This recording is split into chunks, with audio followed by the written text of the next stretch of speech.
মাদারীপুর জেলার রায়চর উপজেলার ইশিবপুর ইউনিয়নের গাং শাখার পাড় সরকারি প্রাথমিক বিদ্যালয়ের মাঠে গ্রামীণ ঐতিহ্যের জনপ্রিয় খেলা হাডুডু প্রতিযোগিতা অনুষ্ঠিত হয়েছে।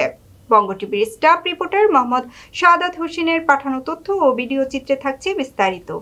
রবিবার বিকেলে আয়োজিত এই খেলায় স্থানীয় জনগণের ব্যাপক উপস্থিতি লক্ষ্য করা যায়। অনুষ্ঠানে প্রধান অতিথি হিসেবে উপস্থিত ছিলেন ইশিবপুর ইউনিয়ন পরিষদের চেয়ারম্যান বীর মুক্তিযোদ্ধা মোশাররফ হোসেন মোল্লা। এ সময় আরও উপস্থিত ছিলেন মোকসেদ খালাসি, কালামিয়া সর্দার, মাজেদ খালাসি, আশরাফ আলী খালাসি, হাজি সাইদুল ও কালাম হাওলাদার সহ এলাকার গণ্যমান্য ব্যক্তিবর্গ।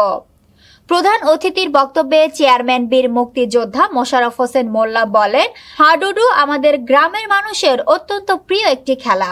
এ সময় এই খেলা গ্রাম মহল্লায় নিয়মিত আয়োজন করা হতো। আমরা আবারও সেই পুরনো ঐতিহ্য ফিরিয়ে আনার চেষ্টা করব। খেলা শেষে বিজয়ী দলকে পুরস্কার প্রদান করা হয়। উপস্থিত দর্শকরা জানান, এমন আয়োজন নিয়মিত হলে তরুণ প্রজন্ম গ্রামীণ খেলাধুলার প্রতি আগ্রহী হয়ে উঠবে।